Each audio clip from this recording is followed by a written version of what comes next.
everybody. We're ready to get started as people continue to come on. And again, these sessions are recorded. So we will get started with our Onboarding Excellence featuring Beth Cannon of Beth Cannon Speaks. I am Tony D'Agostino, your host today with Inspire Care 360, founder and CEO, along with a fantastic team who helps produce these pop-up executive webinar series. In today's session, we're going to go through a quick agenda, and then we're going to jump right on into it and invite Beth to join us. So in looking at our agenda today, what we have is in our welcome is to first tell you a little bit about the toolbar that you have in front of you. For those of you who've been here before, you will recognize it. And if you've been on a Zoom call, for the most part, you'll recognize it. But on here, there's a couple different items. There's a chat function, there's a Q&A function, and there's a poll function, which gives you 3 different opportunities to interact. We use for questions and answers the Q&A function. And in the question and answer section, this is something where if you do want to ask Beth or myself a question that we can try to get to during the presentation, we'll be more than happy to try to field that. If for some reason we cannot get to your question, after the call or the webinar, we will be sure to be responding back to you. The chat function is really used if our team or yourself want to interact and ask questions of, like, for instance, how do I get a hold of Beth? Or Tony, you mentioned something that I'm interested in and I'd like to learn more about it, or you have a question about some logistics that aren't so much for Beth and myself during the presentation. And then we will have a poll question that will pop up on the screen. And so when we have 1 or 2 of our poll questions, you'll have a chance to interact, and I obviously encourage you to interact. Again, this is not only recorded for a replay later, and that's, we have a number of people, especially during the summertime, who go through the replay later, but also you are able to earn a certificate for this. As being part registered, you will get a certificate on this, and you're always welcome to respond back to your registration if you have any questions about that. So with no further ado, we're going to continue with our housekeeping items, which will go through a couple different elements in our housekeeping items, and then we'll introduce Beth. And we'll get into the topic of the day of onboarding excellence, which is critically important today. And then into our Q&A. So let's jump into our housekeeping items. And first is we want to talk about administration leadership development. We are currently in the middle of running one of our programs today with a number of executive directors, and regional directors and directors. We do have a class currently of 9 students. That is our maximum capacity to this class. It is also a 9-week course that we really get into the depths of how to help administrative team members really move from managers to leaders. It is a distinct focus on what it takes to become a leader in an environment as to a manager. The greatest difference when you are looking at what is the difference between a manager and a leader, especially for our directors or regional or our executive directors and the like, is the ability to not just tell your staff all the time and be talking to your staff. It is really about engaging, empowering your teachers, your staff, your team, so you can really rise and your culture works so much closer and better together. It is also the ability to not only empower, but to empower with accountability to your teams. This is an opportunity really to get your directors empowered more themselves so they know how to ask the right kind of questions of your teammates and really get to root cause issues and help coach and lead as to just managing. This program is really about them getting into true problem solving. So it's not a passing the buck of a big question comes from a teacher to the director, or director to an executive or regional director, and then comes onto the owner's lap. It is really about everybody getting empowered within your environment and having a culture that is defined by that. So it's very much about what we call a coaching culture. A coaching culture is about asking questions and helping the individual solve the issues that they're challenged with as to telling them what to do where they don't tend to grow. And this has been proven time and again to significantly reduce turnover, both from your staff as well as from your administration, because it gets out of that culture of just telling and dictating what people should do and how they should do it. There is an investment in this interaction between people, but it pays off dramatically. It really helps also on the recruitment because of what your culture becomes, and it really creates a great place to work. So if you are interested in the next session, we will be having a class that will be starting up in October, early October of 2021. And we'll have a maximum of 9 participants, and the class already is half full. So if you do have an interest, it would be important for you to reach out to us to say, hey, I do have an interest for some of my directors or even myself to participate. And we do have an owner coaching, executive coaching session that'll be coming up in the near future after this too. So more for that to come. Also, something we haven't talked about in a while, but is really important, especially in the time where it's so difficult to recruit, is taking a twist on something that you may have heard that's available out there. There is reputation management out there that really talks about how do you take control of your star ratings? Well, how does that deal with recruiting and retention? Well, part of it is star ratings oftentimes comes about how your interactions with both your families as well as your staff. If you have a disgruntled family member who has left your schools, or a staff member who has since left your schools or even are still there, and they go out and give you a poor star rating, that really hurts and injures your schools out there. One of the quickest things that happens is when someone new comes to town, they go right to their smartphone device and they're going to iOS or they're going on to Google Maps. They put in childcare, Montessori, ECE, what have you, and it pops up, and immediately you see the star ratings of every school. If you're 3 stars and below, not only are you going to have a challenge recruiting families for tours, but you're going to have a challenge recruiting staff members, new staff members. Staff do not want to go to schools that have very low star ratings, even if it's not a true perception of who you are. So with IC360 Rep, you get an opportunity to manage your star ratings and solicit to your existing families as well as current staff, but you can also solicit to the ones that you interview and those who take tours with you. That and the opportunity of that is then if you get 4 and 5 star ratings, it allows them to immediately get posted, not onto some microsite or something that can be taken down by a third party or like by us, but actually go on to places like Google or Facebook or Yelp or Great Schools or care.com. Or there's probably about 200 list of places you can have these posted.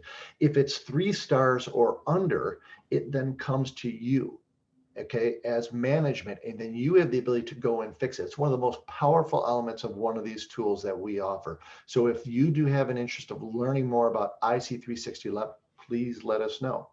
So with that said, we have an upcoming event, which I actually am going to be a guest on, I guess. I've been assigned to this, but August 18th, I will be a guest on ProCare's webinar that they're going to be having. We're going to be talking again, a very similar kind of issue, but how to stop the revolving door of ECE staff turnover.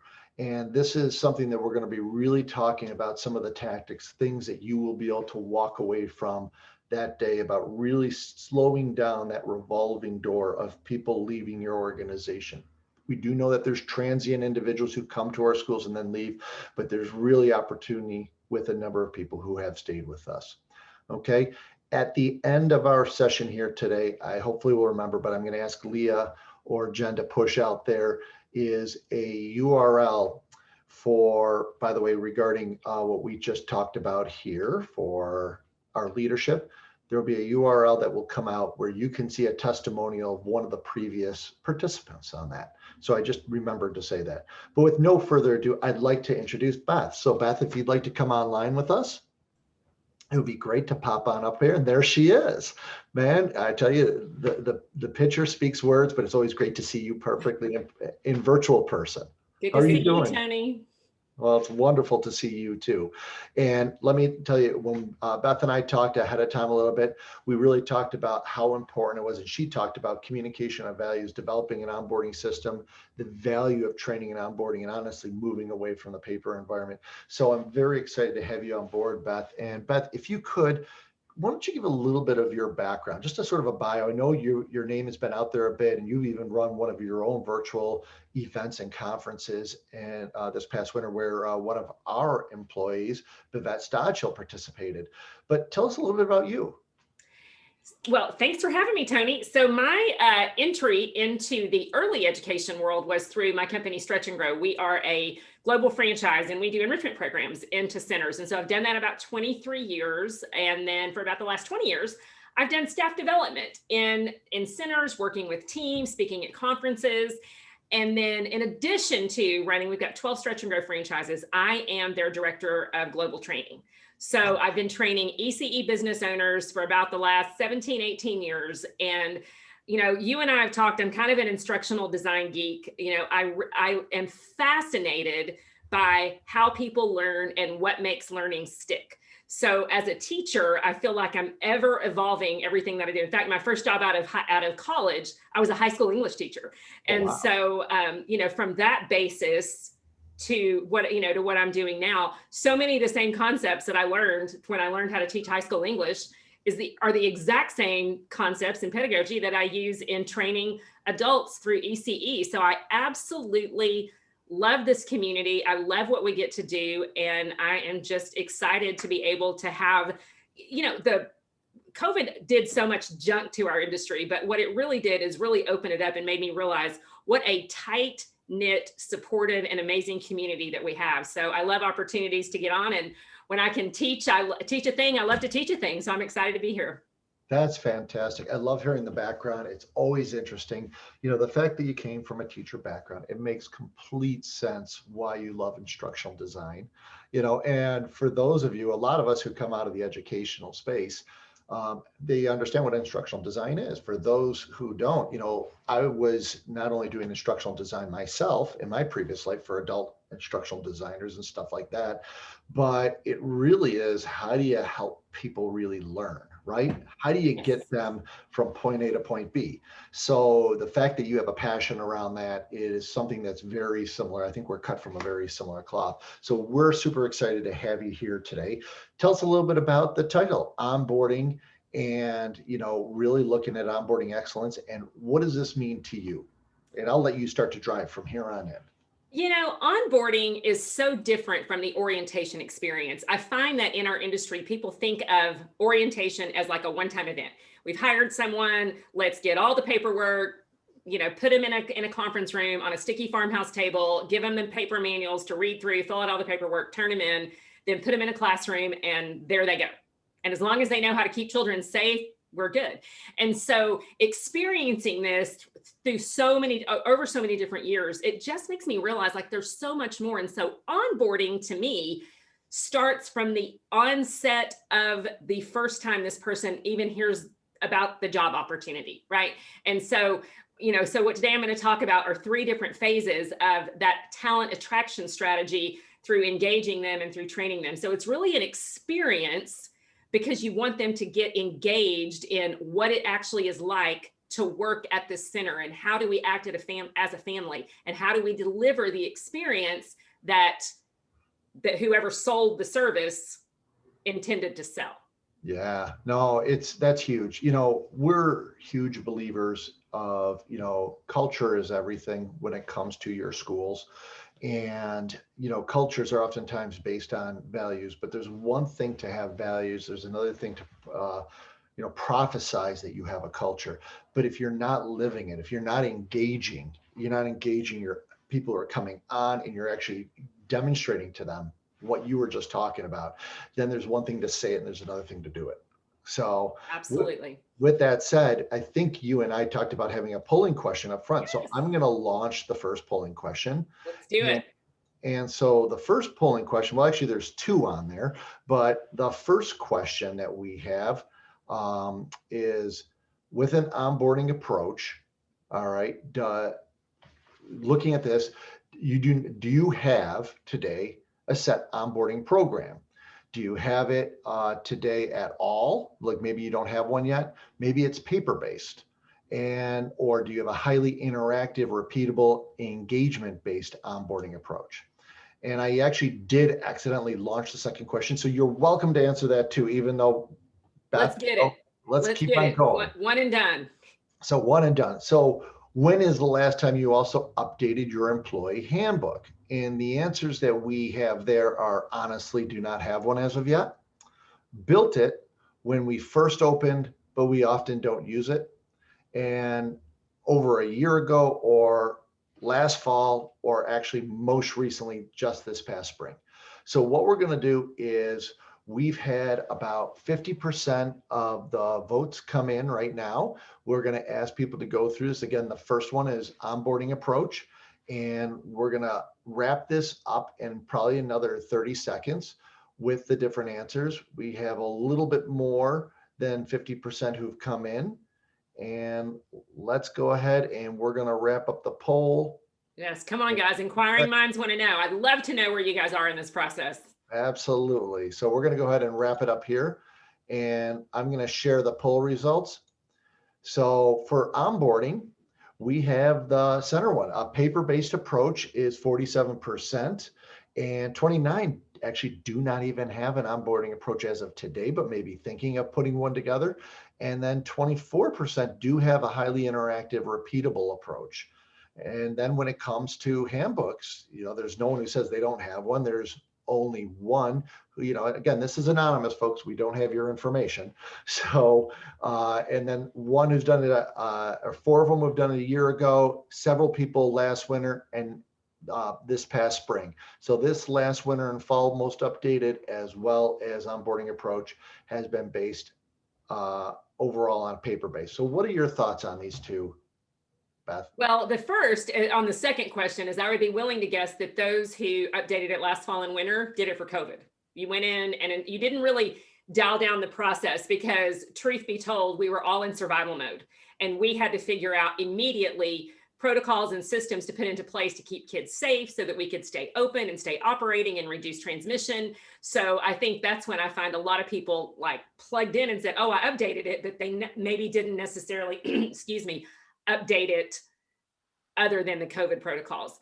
As far as not having a set onboarding program, like you are the people that I want to talk to. Like you, I am so glad that you are here because there are resources. And once you get this plugged in, and even if you have a paper-based onboarding approach, I'm hoping to teach you some concepts today that help you to realize if you are willing to invest some time now, in the summer before the school year kicks off, now's the perfect time to understand what the money value of your time is.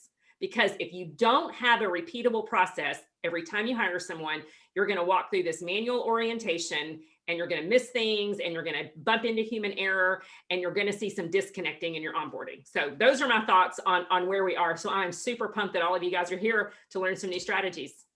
Awesome. Well, you've got the floor and go at it. And I'm excited to hear what you have to say too, because I haven't had a chance to do it. Okay.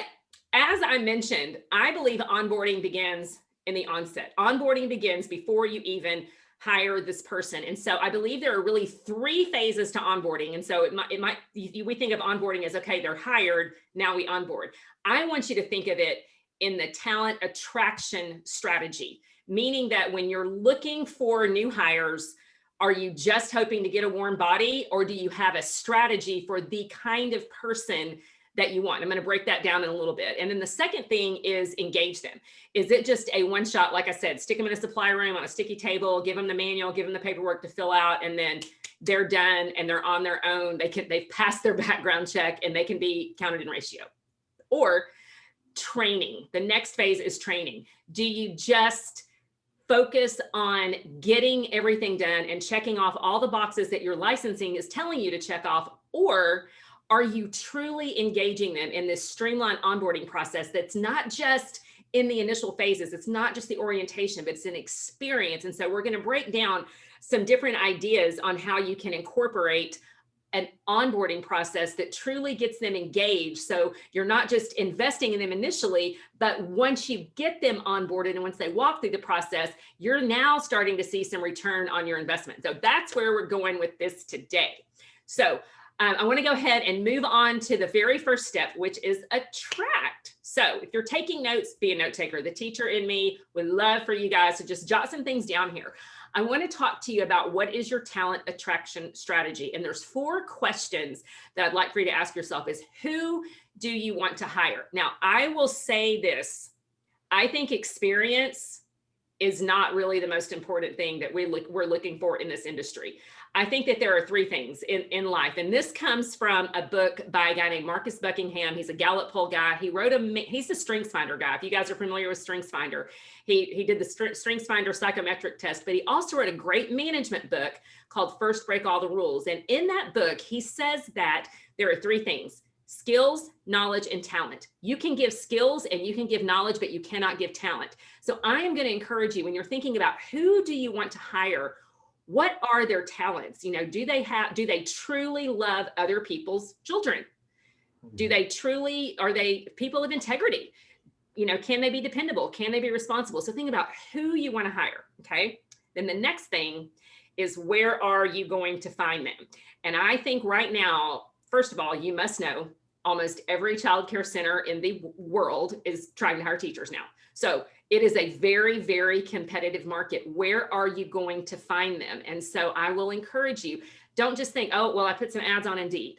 Think deeper than your Indeed or your Glassdoor or your WorkPop. Or if you can hire college students, think of Handshake, which is it's a system that's used by lots of larger universities. Think about your community colleges. Think about your Facebook groups. Think about Facebook ads, promoting it on social media. More importantly, think about giving your current employees bonuses if they help you recruit and you hire someone who might end up being your next rock star teacher. So I want you to think out of the box. Even go back so far as, I am so excited because one of my previous employees who I had before COVID, I just happened to reach out to her and say, you know what, she didn't come back. She takes care of her elderly father-in-law. Maybe now she might be ready. And you know what? She's ready. So think deep about that. Okay. That's awesome. May I jump in here and just say, jump in, Tony. You know, who do you want to hire? I think you hit it so on the head. I agree with you so much on this. And that is, you know, oftentimes we're asking the questions of, what's your background? How do you manage the toddler room? What do you do in case this happens? All those skill-based questions. But what you're talking about, which I think is huge, is really about, what is that individual's values? Do their values align with yours? Because if you can find someone who has that similar value structure, you can train them all on the other elements of it. Obviously, you want them to become a teacher. You want them to meet the requirements. But where are you going to find them? I just had my directors, because I own and operate 3 schools myself too, in addition to Inspire Care 360. We were just talking about this morning. We have at least, we could fill up 3 more infant rooms across one of my centers. There's 2 of them in another center. I have another one. And we just have everybody on a wait list because we just can't find enough teachers. So I put it onto my directors as to what they want to do. They're already in the process of creating their own job fair. They said that we're going to create this job fair and we're going to do this regionally. And they're already come up with some really creative ideas. They also did just exactly what you said. And that is, they talked to the staff, and now staff members are going to send out on their Facebook and Instagram, basically a posting we're going to create to say, hey, listen, we have these job opportunities open. So their staff are going to do it, and they're going to get referrals for doing that. So just want to add in there, because you're hit those right on the head for what we're doing already today, or trying. Yeah, and we've got to think out of the box. So I love that. And of course, the next thing is, what are you going to offer them? And I know, Tony, I've talked to Jen, one of your employees, about some of the opportunities you guys offer through your Healthy Advantage program, where you can actually offer benefits at an affordable rate to your employees. So as a center, are you offering any kind of benefit to them? Because you've got to realize you are in competition for high potential employees. You're in competition with every single center, and you think you're in competition to just get the families in. In my experience, what I'm hearing in all of my circles, and I'm in a lot of ECE circles, the families are there. The families are ready for care. They are ready to have their child plugged into a quality educational care environment. Families are ready for that. It's the employees. And so you are vying for not only other childcare centers and preschools or Montessori schools, you're also vying for Target and Sprouts, and now even McDonald's, who's going to announce that they're paying $15 an hour. And so, you've got to figure out what you're going to offer them. Now, I firmly believe, and I totally understand, you cannot necessarily bring all of your teachers in every market and pay them $15 an hour and give them full benefits and 401k and paid vacation. I mean, I totally understand that that is not feasible where we are right now in our industry. Someday, maybe. Today is not that day. No. I firmly believe that people who, I think that working with children is a calling. I think it is a gift. And I think that there are people whose joy in life and what motivates them is the ability to make an impact in the lives of children. And those are the people that you want to find.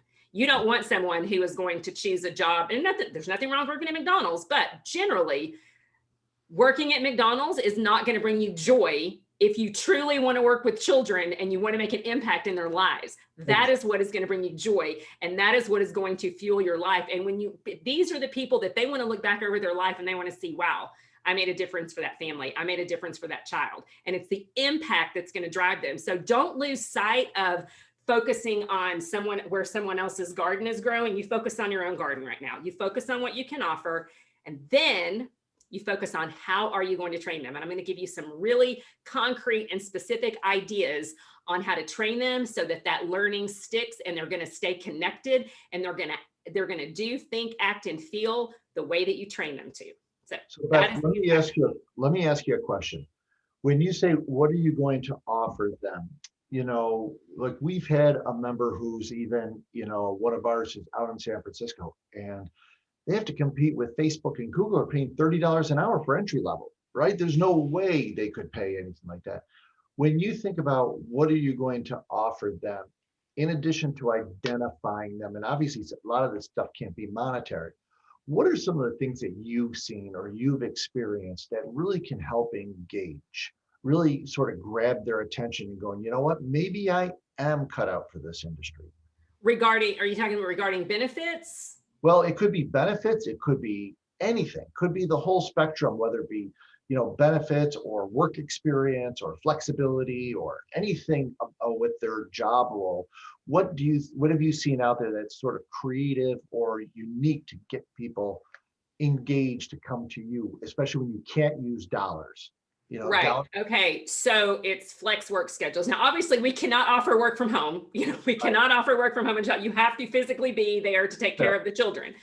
But what I'm seeing is a lot of schools are offering, especially for their management, 4-day work weeks, 4 10-hour days, instead of expecting them to milk them out of every ounce of energy. So it's the culture of valuing people. I think in that interview, we want to tell people, hey, we value you, we hear you, we want to understand what's important to you. So giving them flexibility in their schedules, trying really hard to have some scaffolding so that, if something happens, they've got a good, strong subsystem, this big system of support, so that they know they have that system of support there. I think those things are important.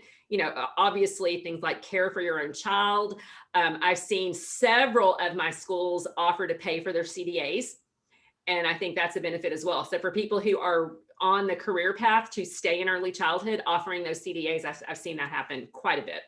Well, that's fantastic. By the way, for our members, just as a reminder, for those of you who are members, we have something super unique there, and that is a very inexpensive way to get a CDA. So instead, where staff have oftentimes had to buy it themselves, you have a way to really get it super inexpensive. So if you reach out to Jen and she'll hook you up. But yes, let's keep on going. All right, let's move. Okay, so we talk about attraction, but we can't talk about attraction without talking about that you've got to have a specific talent attraction strategy.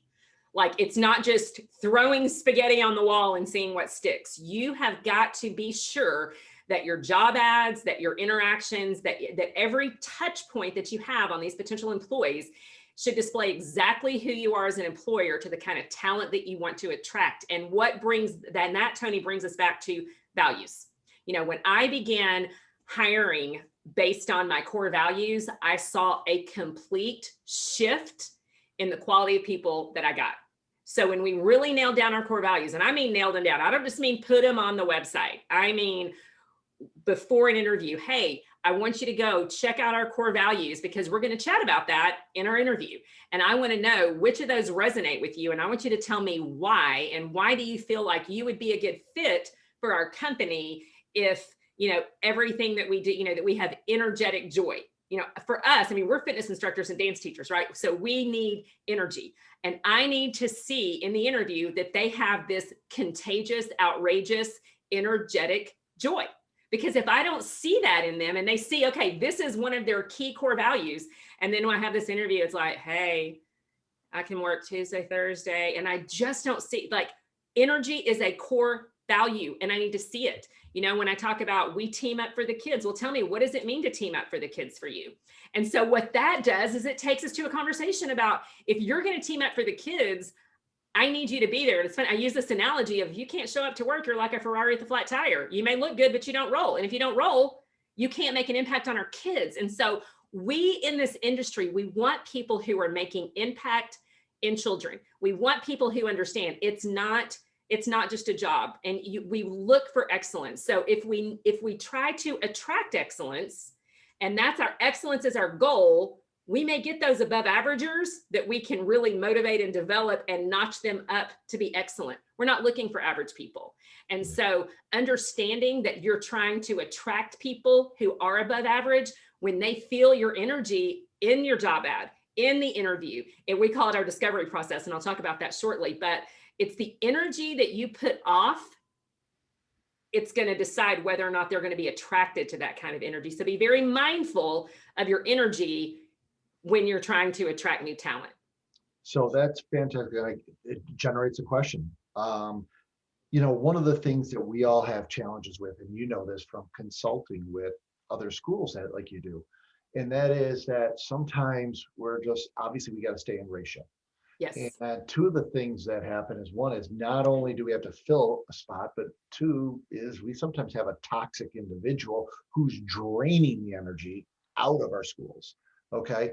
And we have to move on away from them. So one of the luxuries that other businesses have that we tend not to have is that it really is, Beth, that ability that they can take the time to hire, where we sometimes cannot take the time. What are your thoughts about how do you look at with trying to still get hires on when it's tough to hire, but still look for that value connection that you're just talking about? How do you pull those two together? Well, I don't think we can stop looking for the value connection. Right. That's the problem. We can't get into this frenetic desperation to where we're not truly focused on that kind of energy. So we have to focus on, this is our strategy. Now, will we always find the perfect fit to line up? I mean, I don't want to give you guys any woo-woo to think that there's a secret that, that you only are going to ever hire energetic, positive, perfect employees. There's no secret to that. Sometimes you get people, but Tony, that's where we work on motivating and developing them. And that's when we have to have those crucial conversations around energy. We have to model it. We have to have leaders that model it. And then, so when you do have that toxic individual, it's okay to have a conversation and say, hey, I've noticed X, Y. I call it the estrogen cloud. I mean, that probably does not sound very feminist, but I mean, it's the truth.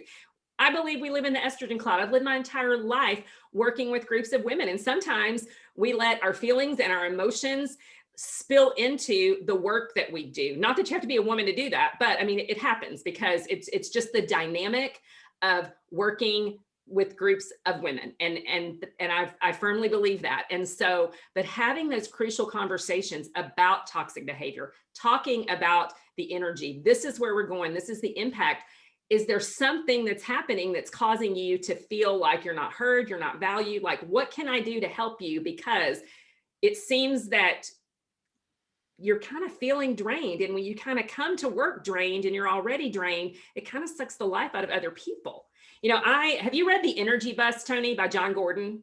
I haven't. I have read Crucial Conversations, which you mentioned before, but another great book. I'm a reader. I'm such a geek. I'm such a reader too. But The Energy Bus. So guys, if you're taking notes and watching, read The Energy Bus. It's an allegory about getting on the bus. And, and the main 10, there's 10 rules to having an energetic environment as a leader. But it talks about, you get to drive your bus. We each get to drive our bus, and who we invite along for the ride is going to determine how our ride is going to go. So think about, who are you inviting onto the bus? And he talks about energy vampires that can suck the life out of us. So just be mindful of those, but don't be afraid to address them, because I think that crucial conversations can create intimacy and connection. And I think that helps your culture. Yeah, this is I won't delay you here anymore, because this is a whole webinar upon itself, right? Oh, yeah. How to deal with toxic individuals, Yes. and when to cut bait, when to go, when to have the crucial conversations, when to leave. One of our participants here just mentioned he had to let 2 of his go because they're so toxic. I get it. We've had to do that. So you probably had to do the right thing in your moment. But let's find out, how do we continue to attract and then develop? All right, let's talk about the engagement process. Okay, so now you've attracted them, right? You've put out great ads, you found a good applicant pool. Now you're going to engage them. And I like to call this a discovery process. I don't use the word interview process anymore, because I want to truly discover if they're going to be a good fit. And we're going through this right now. And so between my director and I, I'll tell you about the system that we use to track them, but we start out with a discovery call. And another thing COVID has done for us, I no longer do any initial interviews face-to-face. We have a simple Zoom call, because I can tell right away what their energy is. I can tell what their appearance is. And I feel like I have the ability to really discern, are they a good fit? Now, I'm not always right, but I can for sure pick if they're not a good fit right away. Yeah. And guess what? If they no-show or they ghost, I just have my second monitor up. If I hear the ding dong bell, I pop on. Otherwise, I just continue at my job. I continue working, doing the things I need to get done. If they show up for the interview, bam, I go, hi, welcome. I am so glad that you're here. If they don't show up in the meeting, carry on, make a note, move them to out of the game in our applicant tracking system, and move on. So I'm saving so much time, because what I'm finding is about 20% are not even showing up for the interview that they schedule. And think about that with your directors out there, coming in for interviews, or your HR people, if you have them, the amount of energy and time is burnt to set up for an interview that someone just is a no call, no show.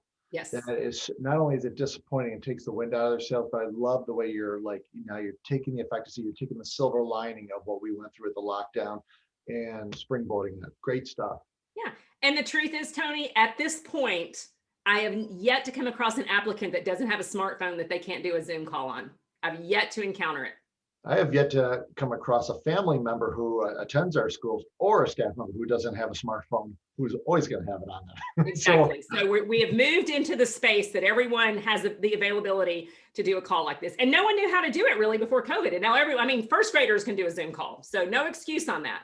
Then the next thing is the discovery meet. This is where I really want to do a face-to-face. This is where I really dial down on asking situational type questions.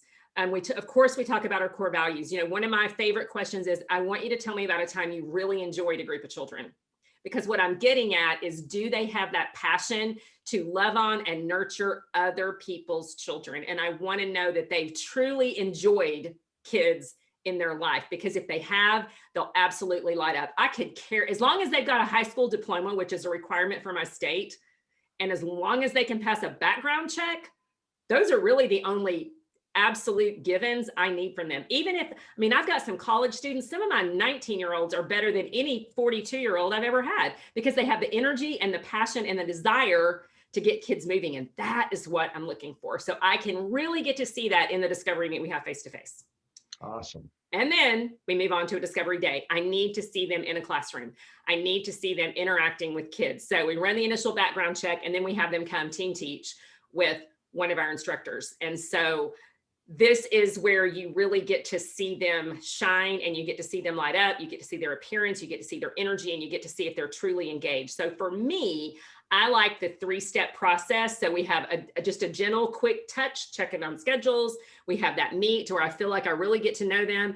I mean, I'm a heart person. I really want to know if I can connect to your heart. I really want to talk about our values. And then the discovery day is what are they like with kids? So that's something. So take your own branding, take your own culture, your own environment, and you come up with something like this that's going to work for you, right? So what works for me may not work for you. This has just been over the refining period. What we found is a good fit. Well, wonderful. And, on that Discovery Day, we do something really similar with my schools that might be a little add-on here for some of you out there.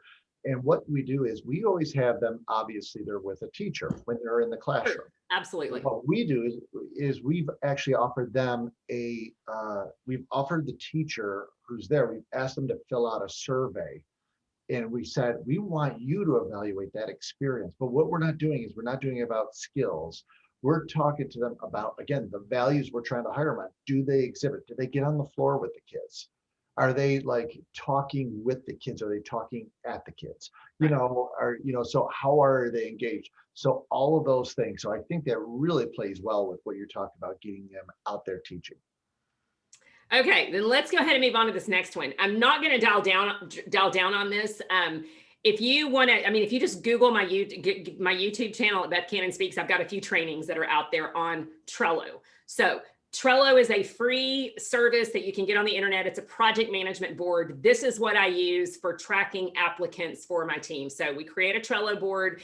And then what you see on here, you see the board, and then you see lists, and then underneath the list are specific cards. So this is kind of like a hub to where we can keep all of our information. So I have all of our recruiting tools, all of the sites that we post jobs to. So like with the passwords, I've got all the copy for the job descriptions, all the graphics for the job descriptions, anything that we would need to post. Then we create a card for each applicant, and then we walk them through the process. You can create labels, so they're hired, they're not hired, and we can kind of keep track of that process. So make sure you have some way to keep track of them, because people will apply 3 and 4 times and you're like, why didn't I hire them? Oh yeah, they no-showed. And then you forget when you see them, you're like, oh yeah, I remember that girl. She no-showed. Or, so you want to make sure that you're making notes, especially if you're communicating. You can communicate and add each other if you got an assistant you're working with on this too. So Trello, great way to track your applicants. So for those who haven't used Trello, I have been past, is that a free service for people to use? It is a free service. Yeah, up to 10 boards. It is absolutely free. Awesome. Fantastic. Okay, third phase, training. Now, this is the onboarding that I really want to talk to you guys about. Don't just think of orientation, the one-time experience. I want you to think of onboarding, like ongoing onboarding. It can significantly improve your employee engagement and reduce turnover, okay? That is what you want. You want them engaged and you want them to stay, because remember, 50% of new hires are gonna leave a company within the first 18 months. So remember that. Okay, next slide. And then Tony, I'd love for you to speak to this. Or we already did the poll question. Okay, hang on, let's hit this right here. We've got one more slide before I want you to touch on this. I wanna real quickly run through the reasons that 0 people are reading your paper manual, okay? If you're still using a paper manual, I want you to think about the people who are coming into your employment right now, especially over the next 5 years. They didn't learn from a teacher. They learned from a screen, and they're not learning from actual textbooks. They're learning from an e-reader, or they're learning from modules that they've grabbed off of Canvas that they're working through. So this research, this is based on Brandon Hall research. I don't think I cited it on that, but if you want to check out these stats, Brandon Hall research, they do a lot of HR research. So when you choose to ditch your paper manual and go online, you're going to have 4 benefits. You're going to save time, 60% less time for your teams to complete online training as opposed to in-person methods. Next, you're going to save money. 42% of companies say they see an increase in revenue. And think about it, your time as a leader, I want you to do, if you don't know your hourly rate, I want you to figure out the formula for what is your hourly rate? How much time are you as the owner or director actually spending on manual training? How much time are you spending paying them to read through your manual? So a lot of components for that. Next, staff satisfaction. 70% of people generally prefer online training as opposed to traditional. And now remember, we are in what Entrepreneur Magazine is calling the great resignation, that people are starting to look for other jobs because they realized through COVID that there may be other opportunities out there. Well, we want to make sure that we engage them, and we want to make sure that we hear that. So like one of the things that I do, I give my employees a gift card at this really cool coffee shop. So when I want them to do their onboarding, which is all online, by the way, I'm like, hey, go get cozy in this coffee shop. I'm going to buy you some coffee, buy you a pastry. I want you to get cozy, and I want you to find a space that works for you to learn. I'm not sticking you in a supply room with a sticky table. I want you to enjoy this experience. And they love that. And then improved outcomes. 57% of people believe they learn better through online. So those are 4 research-based reasons to ditch that paper manual. Awesome. Well, you know, and I will say this is very much near and dear to my heart too, is because of my background for about 30 years now of adult learning philosophy. And when you look at it, you know, the least amount of retention comes from reading and lecturing. That is 5 to 10% of retention, according to the National Training Laboratories in Maine. After that, 25% retention from any adult really comes from interactive. So if you do online learning and there's interactivities, as well as if it's face-to-face, that's actually not bad, believe it or not. 25%. You say, well, wait a minute, that doesn't sound like a lot. Well, when you're reading a manual, or you're just hearing a one-way lecture, or just watching a video and you're getting just 5 to 10%, that's pretty low. To get to 50%, you realistically are going through a demonstration or a role play. You're going through a simulation. To get to 80%, which is really where you want to get, is where the people are practicing on the job. They have a mentor who's watching them. And then how do you get to 100%? Well, you actually do like what you do, Beth, and that is you train. You train others. And that's an area where you become that expert.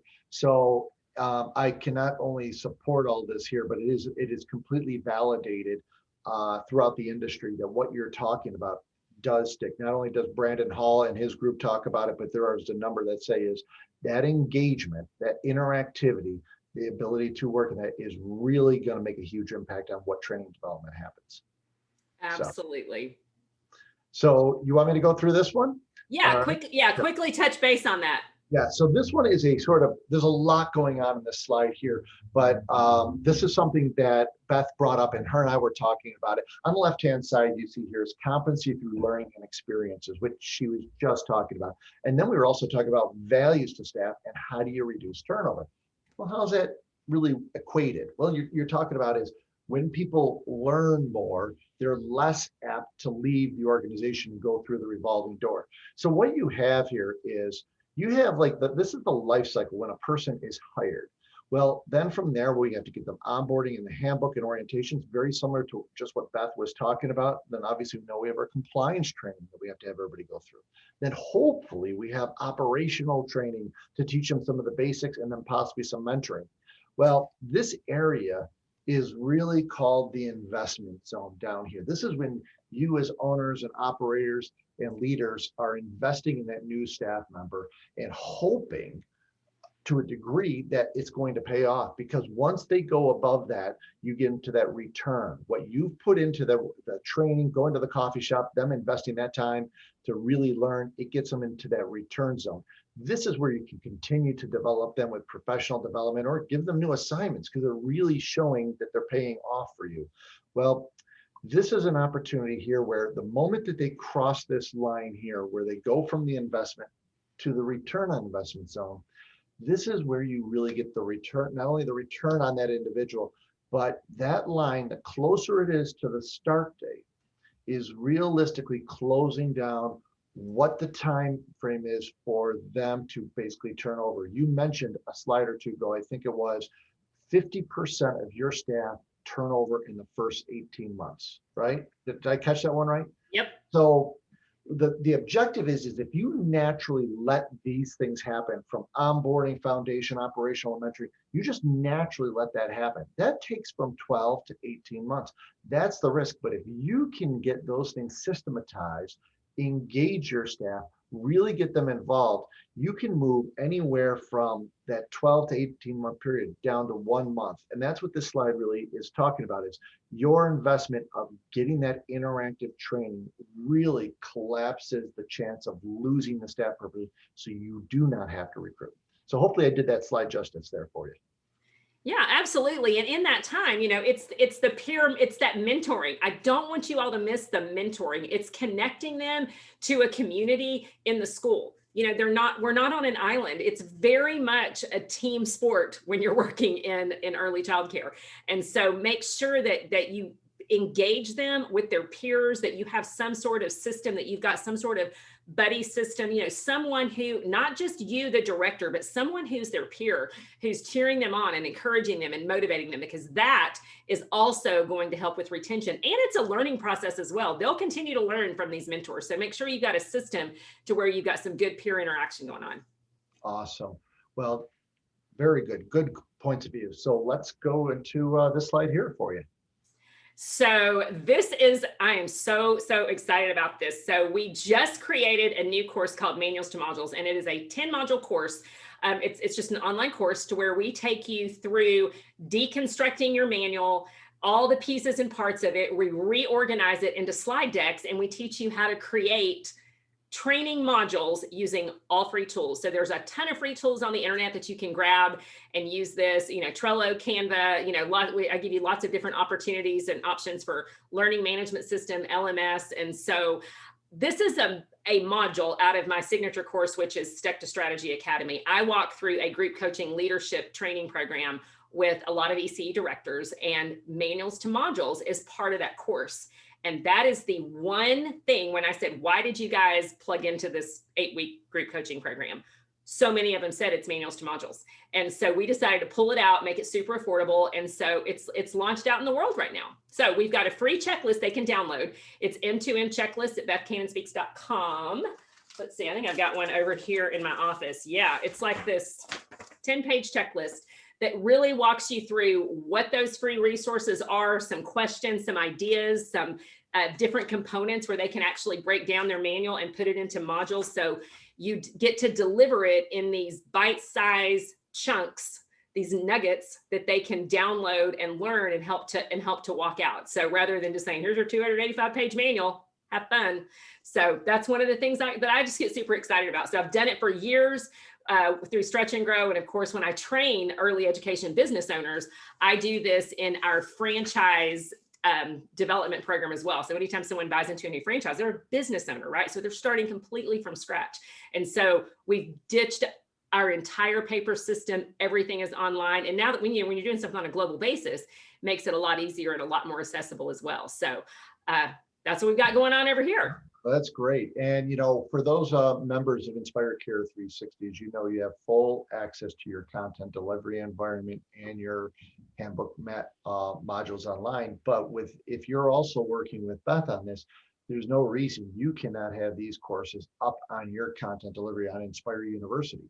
Inspire University can take any of that kind of course, whether you would develop with Beth or any others, and then deliver it to yourself, whether you create it or whether you work with someone like Beth to create it, as well as obviously our professional development courses.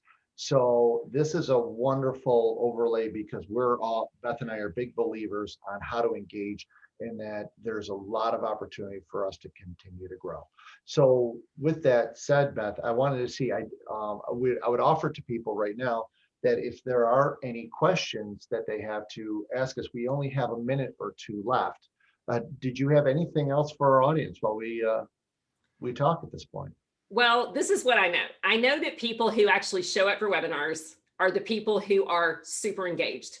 You are the information seekers. You are the knowledge seekers. And so I'm excited that you guys showed up for yourself, because that tells me that you're the kind of person that really cares about your team. I can tell you that you're the kind of person that you're looking for information to help level up. You're looking for information to help you scale. And so there's no time like the present to look at different systems. And so I love all of the resources that our industry has provided. I love what you guys do at Inspire Care 360. And I love the opportunities that are available for those who are here for the taking.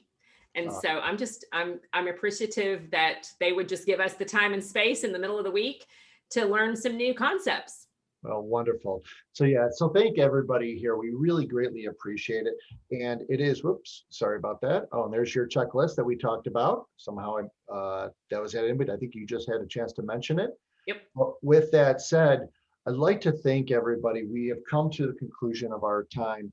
And if it isn't already, if Leah didn't already put it into the chat, again, regarding the leadership and development piece there for really helping develop your staff, there should be a URL to YouTube. If she hasn't put it there, she will put it there for you. So just click on that and give that a view of what it can do for your directors. But I want to go back and thank Beth Cannon for joining us today with a very insightful presentation and the discussion on really how to look at onboarding excellence and really get away from sort of the mundane, the paper-based, the I hope it works strategy as to the how do we really engage you? How do we get you to the next level?